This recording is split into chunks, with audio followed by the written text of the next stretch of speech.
Hi friends, welcome to my channel. Friends, ಇವತ್ತಿನ ವಿಡಿಯೋದಲ್ಲಿ ದೇವರ ಮನೆಯಲ್ಲಿ ಇಡಲೇಬಾರದಂತಹ ವಸ್ತುಗಳ ಬಗ್ಗೆ, ಅದೇ ರೀತಿ ಅಂತಹ ವಸ್ತುಗಳನ್ನು ದೇವರ ಮನೆಯಲ್ಲಿ ಇಟ್ಟರೆ ಏನೆಲ್ಲ ಸಮಸ್ಯೆಗಳು ಉಂಟಾಗುತ್ತೆ ಮನೆಗೆ ಅನ್ನೋದ್ರ ಬಗ್ಗೆ ವಿವರವಾಗಿ ನಾನು ಮಾಹಿತಿಯನ್ನು ಕೊಡ್ತಾ ಇದ್ದೀನಿ. ಇಲ್ಲಿ ಮೊದಲನೇದಾಗಿ ಬೆಸ ಸಂಖ್ಯೆಯಲ್ಲಿ ಗಣೇಶನ ವಿಗ್ರಹಗಳಾಗಿರ್ಬೋದು ಅಥವಾ ಫೋಟೋಗಳಾಗಿರ್ಬೋದು ಮನೆಗೆ ತರಬಾರ್ದು, ಇಡಬಾರ್ದು. ಅಂದರೆ 1, 3, 5 ಈ ಥರ ಗಣೇಶನ ವಿಗ್ರಹಗಳನ್ನು ಮನೆಯಲ್ಲಿ ಇಡಬಾರ್ದು. ಅದೇ ರೀತಿ ಎಂಟ್ರೆನ್ಸಿಗೆ ನಾವೇನು ಬಾಗಿಲಿಗೆ ಕೆಲವೊಂದು ಸಾರಿ ಗಣೇಶನ ಫೋಟೋವನ್ನು ಹಾಕಿರ್ತೀವಲ್ವ, ದೃಷ್ಟಿ ಆಗಬಾರ್ದು ಅಂತ. ಅಂತಹ ಫೋಟೋ ಏನಪ್ಪ ಅಂತಂದರೆ ಗಣೇಶನ ಕಣ್ಣುಗಳನ್ನು ನಾವು ಚೆಕ್ ಮಾಡಿ ಮೊದಲನೇದಾಗಿ ಫೋಟೋದಲ್ಲಿ ಏನು ಗಣೇಶನ ಕಣ್ಣುಗಳನ್ನು ನಾವು ನೋಡಿಬಿಟ್ಟು ತೊಗೋಬೇಕಾಗುತ್ತೆ. ನಾವು ಫೋಟೋ ಏನಾದರೂ ತೊಗೊಳಕ್ಕೆ ಅಂಗಡಿಗೆ ಹೋದಾಗ ಅಂದರೆ ಆದಷ್ಟು ಕಣ್ಣುಗಳು, ಗಣೇಶನ ಕಣ್ಣುಗಳು ಫೋಟೋದಲ್ಲಿ ಅಥವಾ ವಿಗ್ರಹದಲ್ಲಿ ನಮ್ಮ ಹತ್ರ ನೋಡ್ತಾ ಇರಬೇಕಂತೆ, ಹೊರಗಡೆ ನೋಡ್ತಾ ಇರಬಾರ್ದು, ನಮ್ಮ ಮನೆ ಒಳಗಡೆ ನೋಡ್ತಾ ಇರಬೇಕು. ಅಂತಹ ವಿಗ್ರಹಗಳನ್ನು ಮಾತ್ರ ತಗೋಬೇಕು. ಅದೇ ರೀತಿ ನಿಂತ ಲಕ್ಷ್ಮಿಯ ಫೋಟೋವನ್ನು ತಗೋಬಾರ್ದು. ಅದೇ ರೀತಿ ಅದನ್ನು ದೇವ್ರ ಮನೆಯಲ್ಲೂ ಕೂಡ ಇಟ್ಟು ಪೂಜೆ ಮಾಡಬಾರ್ದು. ಇದರಿಂದ ನಮ್ಮ ಮನೆಯಿಂದ ಲಕ್ಷ್ಮೀ ದೇವಿ ಹೊರಟು ಹೋಗ್ತಾಳಂತೆ. ಹಾಗಾಗಿ ನಿಂತ ಲಕ್ಷ್ಮಿಯ ಫೋಟೋವನ್ನು ಎಂದಿಗೂ ತಗೋಬಾರ್ದು.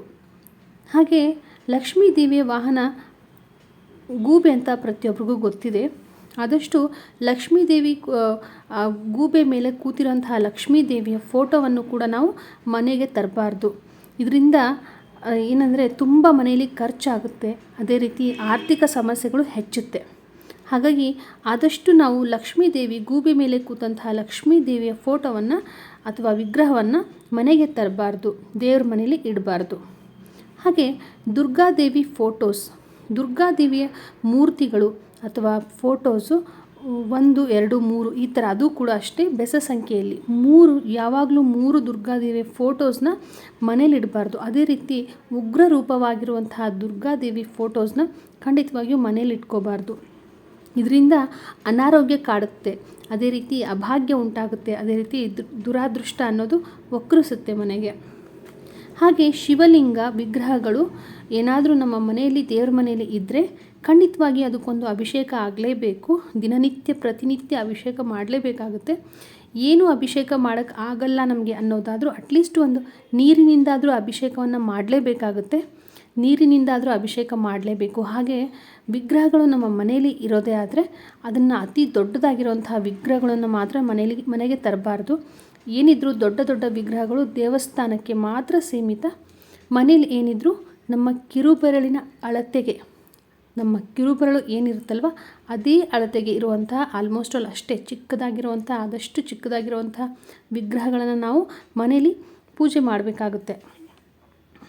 ಹಾಗೆ ಗಣೇಶ ನಾವೇನು ಪೂಜೆ ಮಾಡ್ತೀವಲ್ವ, ಗಣೇಶ ತನ್ನ ಹೆಂಡತಿಯರ ಜೊತೆ ಕೂತಂತಹ ಗಣೇಶನನ್ನು, ಅಂದರೆ ಗಣೇಶನ ಹೆಂಡತಿಯರಾದಂತಹ ರಿದ್ದಿ ಮತ್ತು ಸಿದ್ದಿ ಅವ್ರ ಜೊತೆ ಕುಂತಹ ಫೋಟೋಸನ್ನು ನಾವು ಮನೆಗೆ ತರಬಾರ್ದು, ಪೂಜೆನೂ ಕೂಡ ಮಾಡಬಾರ್ದು.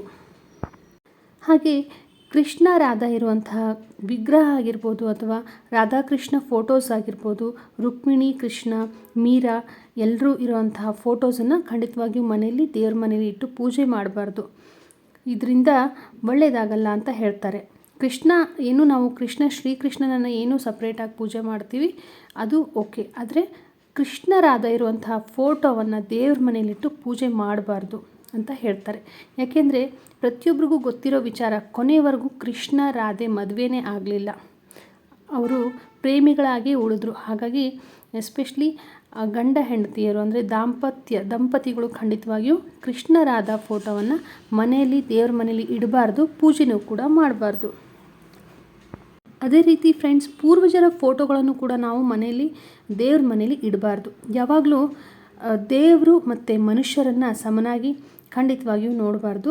ಪೂರ್ವಜರ ಫೋಟೋ ನಾವು ಮನೇಲಿ ಇಡೋಕ್ಕೆ ಕಾರಣ ಅನ್ನೋದಾದರೆ ನಮಗೆ ನಮ್ಮ ನೆನಪಿಗಾಗಿ, ಪೂರ್ವಜರ ಒಂದು ಆಶೀರ್ವಾದಕ್ಕಾಗಿ, ಹಾಗೆ ನಮ್ಮ ಒಂದು ನೆನಪಿಗಾಗಿ, ಅದೇ ರೀತಿ ನಾವು ಅವ್ರಿಗೆ ಗೌರವ ಸಲ್ಲಿಸೋದಕ್ಕಾಗಿ ನಾವು ಪೂರ್ವಜರ ಫೋಟೋಸನ್ನು ನಾವು ಮನೇಲಿ ಇಡ್ತೀವಿ. ಆದರೆ ದೇವ್ರ ಮನೇಲಿ ಖಂಡಿತವಾಗಿಯೂ ದೇವರ ಜೊತೆ ಇಟ್ಟು ಖಂಡಿತವಾಗಿಯೂ ಪೂಜೆ ಮಾಡಲೇಬಾರ್ದು. ಪೂರ್ವಜರ ಫೋಟೋ ಅಂದರೆ ನಮ್ಮ ಹಿರಿಯರ ಫೋಟೋಸನ್ನು ಖಂಡಿತವಾಗಿಯೂ ದೇವರ ಜೊತೆ ಇಟ್ಟು ಪೂಜೆ ಮಾಡಬಾರ್ದು. ಅದೇ ರೀತಿ ಶನಿ ದೇವರ ಫೋಟೋ ಆಗಿರ್ಬೋದು, ಭೈರವ ದೇವರ ಫೋಟೋ ಆಗಿರ್ಬೋದು, ಭೈರವಿ ಈ ಥರ ಉಗ್ರ ದೇವರುಗಳ ಫೋಟೋಸನ್ನು ಅಥವಾ ವಿಗ್ರಹಗಳನ್ನು ಖಂಡಿತವಾಗಿಯೂ ಮನೇಲಿ ಇಟ್ಕೋಬಾರ್ದು. ಎಸ್ಪೆಷಲಿ ನಟರಾಜನ ಒಂದು ವಿಗ್ರಹ ಇರುತ್ತೆ, ನಾವು ತುಂಬ ಕಡೆ ನೋಡಿರ್ತೀವಿ. ಆ ಥರ ಒಂದು ವಿಗ್ರಹಗಳನ್ನಾಗಿರ್ಬೋದು ಅಥವಾ ಫೋಟೋಸ್ಗಳನ್ನಾಗಿರ್ಬೋದು, ಖಂಡಿತವಾಗಿಯೂ ಉಗ್ರ ದೇವರ ಫೋಟೋಸ್ಗಳನ್ನು ನಾವು ಮನೇಲಿ ತಂದು ಇಟ್ಕೋಬಾರ್ದು ದೇವ್ರ ಮನೇಲಿ. ಅದೇ ರೀತಿ ಪೂಜೆನೂ ಕೂಡ ಮಾಡಬಾರ್ದು. ಇದರ ಅರ್ಥ ಪೂಜೆ ಮಾಡಬಾರ್ದು ಅನ್ನೋದು ಅರ್ಥ ಮನೆಯಲ್ಲಿ ಇಟ್ಟು ಪೂಜೆ ಮಾಡಬಾರ್ದು ಅಂತ ಹೇಳ್ತಾ ಇದ್ದೀನಿ. ನೀವು ಹೊರಗಡೆ ದೇವಸ್ಥಾನಕ್ಕೆ ಹೋದಾಗೆಲ್ಲ ಏನು ಉಗ್ರ ದೇವರುಗಳ ಫೋಟೋಸು, ಶನಿ ದೇವರ ದೇವಸ್ಥಾನ ಇರ್ಬೋದು, ಖಂಡಿತವಾಗಿಯೂ ಭೈರವ ದೇವರ ದೇವಸ್ಥಾನ ಇರ್ಬೋದು, ಖಂಡಿತವಾಗಿಯೂ ಪೂಜೆ ಮಾಡಿಸ್ಕೋಬೋದು ಹೊರಗಡೆ ದೇವಸ್ಥಾನದಲ್ಲಿ.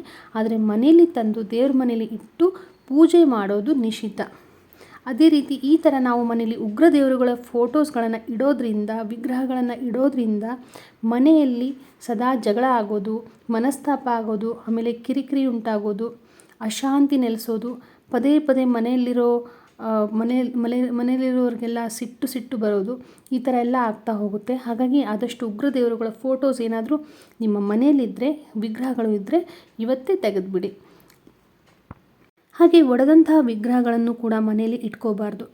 ಅಯ್ಯೋ ಇಲ್ಲ ಚೆನ್ನಾಗಿದೆ, ಚೂರು ಸೀಳೋಗಿದೆ, ಸ್ವಲ್ಪನೇ ಬಿರುಕು ಬಿಟ್ಟಿದೆ ಅಷ್ಟೇ, ಆದರೆ ವಿಗ್ರಹ ಒಳ್ಳೆಯದು ಚೆನ್ನಾಗಿದೆ, ಹಾಕೋದು ಬೇಡ, ಹೊರಗಡೆ ತೆಗೆಯೋದು ಬೇಡ ಅಂತ ಎಷ್ಟೋ ಜನ ಅಂದ್ಕೊತಾರೆ. ಆ ಥರ ಮಾಡಲೇಬಾರ್ದು. ಒಂದು ಚೂರು ಸೀಳಾದರೂ ಕೂಡ, ಒಂದು ಚೂರು ಬಿರುಕು ಬಿಟ್ಟಿದ್ರೂ ಕೂಡ ಅಂತಹ ವಿಗ್ರಹಗಳನ್ನು ಅಥವಾ ಫೋಟೋಸ್ಗಳನ್ನು ಮನೇಲಿ ಇಟ್ಕೊಳ್ಳೇಬಾರ್ದು. ಇದರಿಂದ ನಕಾರಾತ್ಮಕ ಶಕ್ತಿಯು ಏನಾಗುತ್ತೆ, ಆವರಿಸ್ಕೊಳ್ತಂತೆ ಮನೆಗೆ. ಅದೇ ರೀತಿ ದೇವರು ಅಲ್ಲಿರುವಂತಹ ಸಕಾರಾತ್ಮಕ ಶಕ್ತಿ, ದೇವ್ರ ಮನೆಯಲ್ಲಿರುವಂತಹ ಸಕಾರಾತ್ಮಕ ಶಕ್ತಿನೆಲ್ಲ ನಕಾರಾತ್ಮಕ ಶಕ್ತಿ ಆವರಿಸುತ್ತಂತೆ. ಅದೇ ರೀತಿ ಸಕಾರಾತ್ಮಕ ಶಕ್ತಿಯೆಲ್ಲ ಕ್ಷೀಣಿಸುತ್ತಂತೆ. ಹಾಗಾಗಿ ಆದಷ್ಟು ಒಡೆದಂತಹ ವಿಗ್ರಹಗಳನ್ನು ನಾವು ಮನೇಲಿ ಇಟ್ಕೋಬಾರ್ದು. ಅದ್ರ ಬದಲು ಎಲ್ಲಾದರೂ ಹೊರಗಡೆ ಹರಿಯುವ ನೀರಿನಲ್ಲಾಗಿರ್ಬೋದು, ಹೊಳೆಲಾಗಿರ್ಬೋದು, ಬಾವಿಲಾಗಿರ್ಬೋದು, ಅಥವಾ ಯಾವುದಾದ್ರೂ ಒಂದು ಮರದ ಕೆಳಗಡೆ ಆಗಿರ್ಬೋದು, ಹೋಗಿ ಹೊರಗಡೆ ಇಟ್ಟು ಬರೋದು ತುಂಬಾ ಒಳ್ಳೆಯದು. ಅದೇ ರೀತಿ ಜಾಸ್ತಿ ಒಂದಕ್ಕಿಂತ ಹೆಚ್ಚು ಫೋಟೋಸು ಒಂದೇ ದೇವ್ರದ್ದು, ಗಣೇಶಂದು ಒಂದು 4-5 ಫೋಟೋಸು, ದುರ್ಗಾದೇವಿದಾಗಿರ್ಬೋದು, ಲಕ್ಷ್ಮೀದು ಒಂದು 4-5 ಫೋಟೋಸು, ಈ ಥರ ದೇವ್ರ ಮನೆಯಲ್ಲಿ ಒಂದೇ ಸಾರಿ ತುಂಬ ದೇವರ ವಿಗ್ರಹಗಳನ್ನಾಗಿರ್ಬೋದು, ಜಾಸ್ತಿ ಫೋಟೋಸ್ಗಳನ್ನಾಗಿರ್ಬೋದು ಇಟ್ಟು ಪೂಜೆ ಮಾಡಬಾರ್ದು. ಇದರಿಂದ ನಕಾರಾತ್ಮಕ ಶಕ್ತಿ ಆವರಿಸಲ್ಲ. ಏನಂತಂದರೆ ಇದರಿಂದ ಏನಾಗುತ್ತೆ, ಸಕಾರಾತ್ಮಕ ಶಕ್ತಿಯಲ್ಲಿ ಅಸಮತೋಲನ ಉಂಟಾಗುತ್ತಂತೆ. ಹಾಗಾಗಿ ಆದಷ್ಟು ಜಾಸ್ತಿ ಫೋಟೋಸ್ ಆಗಿರ್ಬೋದು ದೇವ್ರದ್ದು ಅಥವಾ ವಿಗ್ರಹಗಳನ್ನು ದೇವ್ರ ಮನೇಲಿ ಇಡೋದನ್ನು ಅವಾಯ್ಡ್ ಮಾಡಬೇಕು. ಇನ್ನು ಲಕ್ಷ್ಮೀ ಕಳಶ ಬಂದರೆ, ಎಲ್ಲರ ಮನೆಯಲ್ಲೂ ಆಲ್ಮೋಸ್ಟ್ ಲಕ್ಷ್ಮೀ ಕಳಶವನ್ನು ಇಟ್ಟಿರ್ತಾರೆ. ಲಕ್ಷ್ಮೀ ಕಳಶವನ್ನು ಇಡುವಾಗ ಕಳಶದಲ್ಲಿ ಬರೀ ನೀರನ್ನಷ್ಟೇ ತುಂಬಿ ಇಡಬಾರ್ದು. ನೀರು ಮತ್ತು ಎಲೆ ಅಂತೂ ಇಡ್ತಾರೆ, ನೀರನ್ನಷ್ಟೇ ತುಂಬಾರ್ದು. ಕಳಶದಲ್ಲಿ ಪೂಜೆ ಮಾಡೋಕ್ಕಿಂತ ಮೊದಲು ನೀರು ಜೊತೆಗೆ, ನೀರೇನು ತುಂಬಿರ್ತಿರಲ್ವ ಅದರಲ್ಲಿ ಅಟ್ಲೀಸ್ಟ್ ಒಂಚೂರು ಅರಿಶಿನ, ಕುಂಕುಮ, ನಾಣ್ಯ, ಬೆಳ್ಳಿ ನಾಣ್ಯ ಇಲ್ಲ ಅಂದರೂ ಪರವಾಗಿಲ್ಲ, ನಾರ್ಮಲಾಗಿ ದುಡ್ಡನ್ನು ಯಾವುದಾದ್ರೂ 1 ರೂಪಾಯಿ, 5 ರೂಪಾಯಿ ಈ ಥರ ನಾಣ್ಯಗಳನ್ನು ಹಾಕಿಬಿಟ್ಟು, ಅದೇ ರೀತಿ ಏನಾದರೂ ಅಕ್ಕಿ ಕಾಳುಗಳನ್ನಾಗಿರ್ಬೋದು, ಒಣ ಹಣ್ಣುಗಳನ್ನು ಅಂದರೆ ಈ ಥರ ಬಾದಾಮ್ ಈ ಥರ ಏನಾದರೂ ಹಾಕಿಬಿಟ್ಟು ಪೂಜೆ ಮಾಡಬೇಕು. ಇದರಿಂದ ತುಂಬಾ ಒಳ್ಳೆಯದಾಗುತ್ತೆ. ಅದೇ ರೀತಿ ಏನು ಕಳಶ ಇಡ್ತೀವಲ್ವ ನಾವು, ಲಕ್ಷ್ಮೀ ಕಳಶನ, ಅದ್ರ ಕೆಳಗಡೆ ಏನು ಅಕ್ಕಿ ಕಾಳುಗಳನ್ನು ಹಾಕ್ತೇವಲ್ಲ, ಆ ಅಕ್ಕಿ ಕಾಳುಗಳು ಯಾವಾಗಲೂ ಒಡೆದಂತಹ ಅಕ್ಕಿ ಕಾಳು ಆಗಿರಬಾರ್ದು. ಅದೇ ರೀತಿ ನುಚ್ಚಕ್ಕಿಗಳಾಗಿರಬಾರ್ದು. ಏನಿದ್ರೂ ನೀಟಾಗಿ ಅಕ್ಕಿ ಕಾಳನ್ನು ನಾವು ಹಾಕಬೇಕಾಗುತ್ತೆ. ಹಾಗೆ ಆ ಅಕ್ಕಿ ಕಾಳುಗಳು ಶುದ್ಧವಾಗಿಯೂ ಕೂಡ ಇರಲೇಬೇಕು. ಅಂತಹ ಅಕ್ಕಿ ಕಾಳನ್ನು ಮಾತ್ರ ನಾವು ಕಳಶದ ಕೆಳಗಡೆ ಹಾಕೋಕ್ಕೆ ಉಪಯೋಗಿಸ್ಕೋಬೇಕಾಗುತ್ತೆ. ಅದೇ ರೀತಿ ಒಡೆದಂತಹ ದೀಪಗಳನ್ನು ಕೂಡ ನಾವು ಮನೇಲಿ ಇಟ್ಕೋಬಾರ್ದು, ದೇವ್ರ ಮನೇಲಿ ಇಡಬಾರ್ದು. ಇದರಿಂದ ಮನೆಗೆ ಬಡತನ ಒಕ್ಕರಿಸುತ್ತಂತೆ. ಹಾಗಾಗಿ ನಮಗೆ ಬಡತನ ಬರಬಾರ್ದು ಅನ್ನೋರು ಖಂಡಿತವಾಗಿಯೂ ಒಡೆದಂತಹ ದೀಪಗಳನ್ನು ಮನೇಲಿ ಇಟ್ಕೋಬಾರ್ದು. ನಮ್ಮ ಪೂರ್ವಜರೆಲ್ಲ ಮೊದಲಿನ ಕಾಲದಲ್ಲಿ ಏನು ಮಾಡ್ತಾಯಿದ್ರು, ಹಿಂದಿನ ಕಾಲದಲ್ಲಿ ಮಣ್ಣಿನ ದೀಪಗಳನ್ನು ಉಪಯೋಗಿಸ್ತಿದ್ರು. ಆ್ಯಕ್ಚುಲಿ ಮಣ್ಣಿನ ದೀಪಗಳು ತುಂಬಾ ಒಳ್ಳೆಯದು, ಮನೆಗೆ ಭಾಗ್ಯವನ್ನು ತರುತ್ತಂತೆ. ಅದು ಭೂತಾಯ ಸ್ವರೂಪ, ಹಾಗೆ ಮನೆಗೆ ಅದೃಷ್ಟವನ್ನು ಬರಮಾಡ್ಕೊಳ್ಳುತ್ತಂತೆ. ಹಾಗಾಗಿ ಮಣ್ಣಿನ ದೀಪ ಅನ್ನೋದು ತುಂಬಾ ಒಳ್ಳೆಯದು.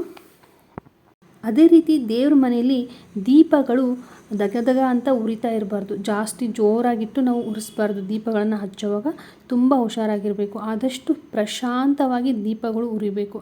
ಇದರಿಂದ ಮನೆ ಬೆಳಗುತ್ತೆ. ಅದೇ ರೀತಿ ಮನೆಗೆ ಅದೃಷ್ಟ ಒಲಿದು ಬರುತ್ತಂತೆ. ಹಾಗೆ ದೇವ್ರ ಮನೆಯಲ್ಲಿ ಎಲ್ಲೆಂದರಲ್ಲಿ ದೀಪಗಳನ್ನು ಇಡೋದು, ಶಂಕುವನ್ನು ಇಡೋದು, ಎಲ್ಲೆಂದರಲ್ಲಿ ನೆಲಕ್ಕೆ ತಾಕಿಸಿ ದಾರವನ್ನು ಇಡೋದು, ಈ ಥರ ಎಲ್ಲ ಮಾಡಬಾರ್ದು. ಆದಷ್ಟು ಒಂದು ತಟ್ಟೆಯಲ್ಲಿ ನಾವೇನು ಪೂಜೆ ಮಾಡ್ತಾ ಇರ್ತೀವಲ್ವ, ಎಲ್ಲ ಸಾಮಗ್ರಿಗಳನ್ನು ಒಂದು ತಟ್ಟೆಯಲ್ಲಿ ಇಟ್ಕೊಂಡು ಪೂಜೆ ಮಾಡಬೇಕು. ಅಥವಾ ಒಂದು ಶುದ್ಧವಾದಂತಹ ಬಟ್ಟೆಯನ್ನು ಹಾಕಿಬಿಟ್ಟು ಅದ್ರ ಮೇಲೆ ಎಲ್ಲ ಸಾಮಾನುಗಳನ್ನು, ಪೂಜಾ ಸಾಮಗ್ರಿಗಳನ್ನು ಇಟ್ಟುಬಿಟ್ಟು ಪೂಜೆ ಮಾಡೋದು ತುಂಬಾ ಒಳ್ಳೆಯದು. ಹಾಗೆ ಒಣಗಿದ ಗಿಡವನ್ನು ನಾವು ದೇವ್ರ ಮನೆಯಲ್ಲಿ ಇಟ್ಟು ಪೂಜೆ ಮಾಡಬಾರ್ದು. ಇದು ತುಂಬಾ ಕೆಟ್ಟದ್ದು. ಇದರಿಂದ ನಾವು ದರಿದ್ರವನ್ನು ಮನೆಗೆ ನಾವೇ ಪ್ರವೇಶಿಸೋಕ್ಕೆ ಅನುಕೂಲ ಮಾಡಿಕೊಟ್ಟಂಗೆ. ಹಾಗಾಗಿ ಆದಷ್ಟು ಒಣಗಿದಂತಹ ತುಳಸಿ ಗಿಡನ ತೆಗೆದು ಬಿಡಬೇಕು. ಹಾಗೆ ದೇವ್ರ ಮೇಲೆ ಇದ್ದಂತಹ ಒಣಗಿದ ಮಾಲೆ ಆಗಿರ್ಬೋದು, ಬಾಡಿದಂತಹ ಹೂಗಳಾಗಿರ್ಬೋದು, ಅಥವಾ ಈ ಥರ ಎಲ್ಲ ಏನಿರುತ್ತಲ್ವ, ಆದಷ್ಟು ನಾವು ಒಣಗಿದ ಮಾಲೆಗಳನ್ನು, ಬಾಡಿದಂಥ ಹೂಗಳನ್ನೆಲ್ಲ ದೇವ್ರ ಮೇಲಿಂದ ತೆಗಿಲೇಬೇಕು.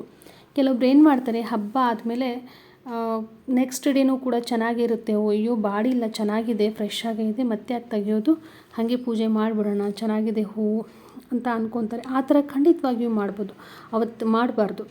ಅವತ್ತೇನು ನಾವು ಪೂಜೆ ಮಾಡಿರ್ತೀವಲ್ವ, ಅದಾಯಿತು. ನೆಕ್ಸ್ಟ್ ಡೇ ನಾವು ಪೂಜೆ ಮಾಡುವಾಗ ಕಂಪಲ್ಸರಿ ಹೂಗಳನ್ನೆಲ್ಲ, ದೇವ್ರ ಮೇಲಿರೋ ಹೂಗಳನ್ನೆಲ್ಲ ತೆಗೀಲೇಬೇಕು. ತೆಗೆದೇ ನೀಟಾಗಿ ನಾವು ಪೂಜೆ ಮಾಡ್ಕೋಬೇಕಾಗುತ್ತೆ. ಹಾಗೆ ದೇವ್ರ ಮನೆಯಲ್ಲಿ ಯಾವುದೇ ರೀತಿಯ ಕ್ಯಾಶ್ ಆಗಿರ್ಬೋದು, ಜ್ಯುವೆಲರೀಸ್ ಆಗಿರ್ಬೋದು ಖಂಡಿತವಾಗಿಯೂ ಇಡಬಾರ್ದು. ಅದಕ್ಕೆ ಅಂತ ಪರ್ಟಿಕ್ಯುಲರ್ ಪ್ಲೇಸ್ ಅಂತೂ ಮನೇಲಿ ಇದ್ದೇ ಇರುತ್ತೆ, ಕಬೋರ್ಡ್ಸ್ ಇರುತ್ತೆ, ಅಲ್ಲೇ ಇಟ್ಕೋಬೇಕಾಗುತ್ತೆ, ಡ್ರಾಯರ್ಸಲ್ಲೆಲ್ಲ. ಅದೇ ಇಲ್ಲ ಸೇಫಾಗಿರುತ್ತೆ, ದೇವ್ರ ಮನೇಲಿ ಇಟ್ಟರೆ ಒಳ್ಳೆಯದು, ದೇವ್ರ ಮನೇಲಿ ಇಡಬೇಕು ಅಂತ ಅನ್ನೋರು ತುಂಬ ಜನ ದುಡ್ಡನ್ನಾಗಿರ್ಬೋದು, ಆರ್ನಮೆಂಟ್ಸ್ ಆಗಿರ್ಬೋದು, ಒಡವೆಗಳನ್ನೆಲ್ಲ ಇಡ್ತಾರೆ ದೇವ್ರ ಮನೇಲಿ. ಆ ಥರ ಎಲ್ಲ ಮಾಡಬಾರ್ದು. ಇದರಿಂದ ದೇವ್ರ ಮನೆಯಲ್ಲಿರುವಂತಹ ಸಕಾರಾತ್ಮಕ ಶಕ್ತಿಗೆ ಸವಾಲು ಒಡ್ದಂಗೆ ಆಗುತ್ತಂತೆ. ಹಾಗಾಗಿ ಆದಷ್ಟು ಇದನ್ನೆಲ್ಲ ಅವಾಯ್ಡ್ ಮಾಡಬೇಕು. ಖಂಡಿತವಾಗಿ ಈ ಎಲ್ಲ ಐಟಮ್ಸ್ನ ದೇವ್ರ ಮನೇಲಿ ಇಡಲೇಬಾರ್ದು. ಅದೇ ರೀತಿ ಮೊಬೈಲ್ ಫೋನು ಕೂಡ ಅಷ್ಟೇ. ಕೆಲವೊಬ್ಬರು ಸ್ವಿಚ್ ಬೋರ್ಡು ದೇವ್ರ ಮನೇಲಿದೆ, ಅಲ್ಲೇ ಸ್ವಿಚ್ ಬೋರ್ಡ್ ಇದೆ, ಹಾಕ್ಬಿಡೋಣ ಚಾರ್ಜಿಂಗು ಅಂತ ಅನ್ನೋರು ಇರ್ತಾರೆ. ಖಂಡಿತವಾಗಿಯೂ ಆ ಥರ ಮಾಡಬಾರ್ದು. ಯಾಕೆಂದರೆ ಮೊಬೈಲ್ ತೊಗೊಂಡು ನಾವು ಎಲ್ಲಂದರಲ್ಲಿ ಓಡಾಡಿರ್ತೀವಿ, ಎಲ್ಲಂದರಲ್ಲಿ ತೊಗೊಂಡು ಹೋಗಿರ್ತೀವಿ, ಮತ್ತೆ ಅದನ್ನು ತಂದು ಅಲ್ಲಿ ಚಾರ್ಜಿಂಗ್ ಹಾಕಿದರೆ ದೇವ್ರ ಮನೆ ಮೈಲಿಗೆ ಆಗುತ್ತೆ. ಅದೇ ರೀತಿ ಏನಪ್ಪ ಅಂತಂದರೆ, ಪೂಜೆ ಮಾಡುವಾಗ ಮೊಬೈಲ್ ಫೋನ್ನ ಇಟ್ಕೊಂಡು ಪೂಜೆ ಮಾಡಬಾರ್ದು. ಇದರಿಂದ ಏನಾಗುತ್ತೆ, ಡಿಸ್ಟರ್ಬೆನ್ಸ್ ಆಗುತ್ತೆ. ಅದೇ ರೀತಿ ದೇವ್ರ ಮನೆಯಲ್ಲಿ ಆದಷ್ಟು ಬಿಳಿ ಬಟ್ಟೆಗಳಾಗಿರ್ಬೋದು, ಹಳದಿ ಬಟ್ಟೆಗಳಾಗಿರ್ಬೋದು, ಹಸಿರು ಬಟ್ಟೆಗಳನ್ನು ನಾವು ಉಪಯೋಗಿಸ್ಬೇಕಾಗುತ್ತೆ. ಪೂಜೆಯಲ್ಲಾಗಿರ್ಬೋದು ಉಪಯೋಗಿಸ್ಬೇಕಾಗುತ್ತೆ. ಡಾರ್ಕ್ ಕಲರ್ಸ್ ಇರುವಂತಹ ಬಟ್ಟೆಗಳನ್ನು ಖಂಡಿತವಾಗಿ ಉಪಯೋಗಿಸ್ಕೋಬಾರ್ದು. ಅದೇ ರೀತಿ ನಾವು ಕೂಡ ಅಷ್ಟೇ, ಪೂಜೆ ಮಾಡುವಾಗ ಆದಷ್ಟು ಡಾರ್ಕ್ ಕಲರ್ ಕ್ಲಾತ್ಸ್ನ ವೇರ್ ಮಾಡಬಾರ್ದು. ಆದಷ್ಟು ಲೈಟ್ ಕಲರ್ ಕ್ಲಾತ್ಸ್ನ ವೇರ್ ಮಾಡಿ ಪೂಜೆಯಲ್ಲಿ ಕೂತ್ಕೋಬೇಕು ದೇವ್ರ ಮನೆಯಲ್ಲಿ. ಇಲ್ಲ ಅಂತಂದರೆ ಏನಾಗುತ್ತೆ, ದೇವ್ರ ಮನೇಲಿ ಕಠಿಣವಾದಂತಹ ವಾತಾವರಣ ಮಾರ್ಪಾಡುತ್ತಂತೆ.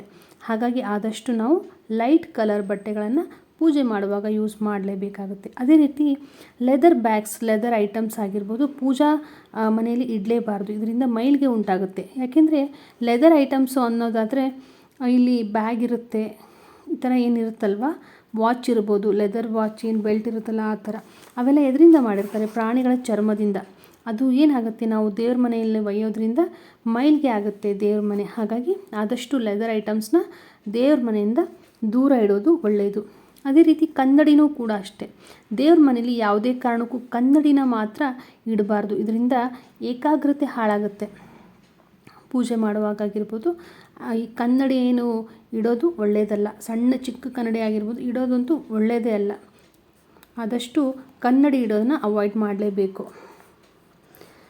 ಅದೇ ರೀತಿ ಕೆಲವೊಂದು ಪದಾರ್ಥಗಳಾದಂತಹ ಈರುಳ್ಳಿ ಆಗಿರ್ಬೋದು, ಬೆಳ್ಳುಳ್ಳಿ, ಮದ್ಯಪಾನ ಅಥವಾ ಮಾಂಸಾಹಾರಗಳು ಇವೇನಿದೆ ಅಲ್ಲ, ಇದನ್ನು ಯಾವತ್ತೂ ದೇವರ ಮನೆಯ ಹತ್ತಿರ ಇರುವಂತಹ ಜಾಗಗಳಲ್ಲಿ ನಾವು ಇಡಲೇಬಾರ್ದು. ಏರಿಯಾಸ್ಗಳಲ್ಲಿ ನಮ್ಮ ದೇವ್ರ ಮನೆ ಇಲ್ಲಿದೆ ಅಂದರೆ ನಿಯರ್ ಬೈ ಪಕ್ಕದಲ್ಲೇ ಇಡೋದು, ಹೊರಗಡೆ ಒಂಚೂರು ಸ್ವಲ್ಪ ಅಲ್ಲೇ ಇಡೋದು, ಈ ಥರ ಎಲ್ಲ ಮಾಡ್ಕೋಬಾರ್ದು. ಆದಷ್ಟು ಇಂತಹ ಐಟಮ್ಸ್ಗಳನ್ನು ಏನು ಮಾಡಬೇಕು, ಆದಷ್ಟು ದೂರ ನಾವು ದೇವ್ರ ಮನೆಯಿಂದ ದೂರನೇ ಇಡೋದು ಒಳ್ಳೆಯದು. ಚಿಕ್ಕ ಮನೆ ಇದ್ದವರು ಏನು ಮಾಡಬೇಕು ಅಂತ ಕ್ವಶನ್ ಕೇಳೋರು ತುಂಬ ಜನ ಇರ್ತಾರೆ. ಅವ್ರಿಗೂ ಕೂಡ ಅಷ್ಟೇ, ಆದಷ್ಟು ಅದನ್ನು ನೀವೇನು ದೇವರು ಪೂಜೆಗಂತ ಮಾಡ್ಕೊಂಡಿರ್ತೀರಲ್ವ ಆ ಪ್ಲೇಸಿಂದ ಸ್ವಲ್ಪ. ಸೊ ಫ್ರೆಂಡ್ಸ್, ಹಾಗಾದರೆ ನನ್ನ ಮಾಹಿತಿ ನಿಮಗೆ ಹೇಗೆ ಅನ್ನಿಸ್ತು? ಐ ಹೋಪ್ ನಿಮಗೆಲ್ಲ ನನ್ನ ಮಾಹಿತಿ ಇಷ್ಟ ಆಗಿದೆ, ಆಮೇಲೆ ತುಂಬಾ ಯೂಸ್ಫುಲ್ ಆಗುತ್ತೆ ಈ ಇನ್ಫಾರ್ಮೇಷನ್ ಅಂತ ನಾನು ನಂಬ್ತೀನಿ.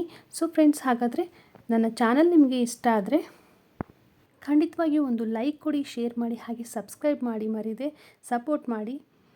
ಹಾಗೆ ಮತ್ತೆ ಸಿಗ್ತೀನಿ ಮುಂದಿನ ಒಂದು ವಿಡಿಯೋದಲ್ಲಿ ಇನ್ನೂ ಇದಕ್ಕಿಂತ ಹೆಚ್ಚು ಒಳ್ಳೆಯ ಮಾಹಿತಿಗಳೊಂದಿಗೆ. ಅಲ್ಲಿವರೆಗೂ ಎಲ್ರಿಗೂ ಟೇಕ್ ಕೇರ್.